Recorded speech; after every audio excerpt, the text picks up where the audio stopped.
Hello everyone, welcome to this channel. Today we are going to discuss most important questions of SST, which are mostly 2 markers.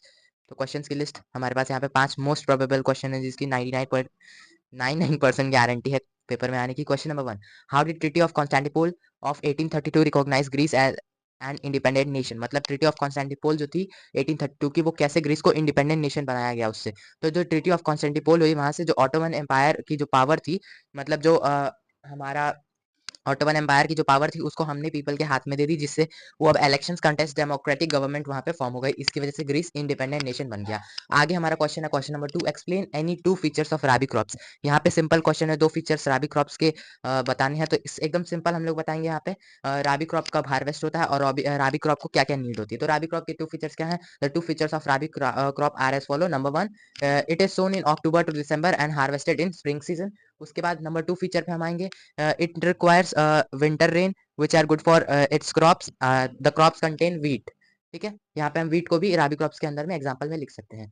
Question number 3, examine any effects of print culture on French revolution. यहाँ पे जो French revolution है वो FR जो है वो French revolution को denote करता है। तो यहाँ पे क्या क्या इफेक्ट्स है प्रिंट कल्चर के फ्रेंच रेवोल्यूशन पे? तो पहला इफेक्ट था स्प्रेड ऑफ आइडिया, उस पे आइडिया स्प्रेड किए जा रहे थे, जो भी बुक्स थे उससे आइडियाज को स्प्रेड किया जा रहा था। नंबर 2 जो इफेक्ट था, वो जो पीपल के मन में जो थॉट्स थे उसको चेंज कर दिए जा रहे थे, जिससे फ्रेंच रेवोल्यूशन की बारे में कुछ और सारी डिटेल्स लोगों को पता चल रही थी, जैसे फॉकटेल्स के द्वारा एक्सेट्रा थिंग्स।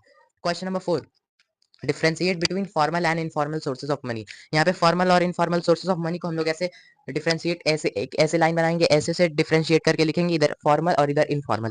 तो फॉर्मल में हम लोग क्या लिखेंगे यहाँ पे? इट इज जस्ट, मतलब ये किसके द्वारा रन की जाती है? It is run by government. और यहाँ पे क्या होती है? यहाँ पे लो अमाउंट ऑफ टैक्सेस हम लोग को पे करना, लो अमाउंट ऑफ हम लोग को रिफंड करना पड़ता है उनको, जो भी वो लोग इनकम की क्राइटेरिया, मतलब जो भी हम लोग पे टैक्स दोबारा पे करते हैं उसको हम लोग रिपे बहुत कम लोन पे करते हैं।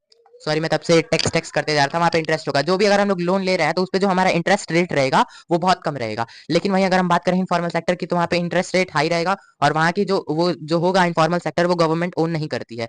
वहाँ जैसे इनफॉर्मल लोग जैसे लैंड ओनर, लैंडलॉर्ड और हमारे रिलेटिव्स। ठीक है, अब last question, question number 5, why did Indians oppose Simon Commission. एकदम फेमस क्वेश्चन है, इंडियंस ने क्यों साइमन कमीशन को अपोज किया? तो साइमन कमीशन को अपोज इसलिए किया क्योंकि साइमन कमीशन में कोई भी एक इंडियन मेंबर नहीं था। जब तक कोई कंट्री का एक मेंबर ही नहीं रहेगा तो प्रॉब्लम सबको कैसे समझ में आएगी? इसी वजह से इंडियंस ने उसे अपोज किया। और फिर उन्होंने क्या कह के अपोज किया? उन्होंने साइमन की एंट्री पे एक जो हमारा बहुत फेमस लाइन है, गो बैक साइमन के उनको अपोज किया। तो ये था हमारा सारे क्वेश्चंस, एक बार इसको देख लीजिएगा। बाकी भी हम नेक्स्ट क्वेश्चन के साथ शाम तक फिर से आएंगे। Thank you for joining us, best of luck for exams, bye bye.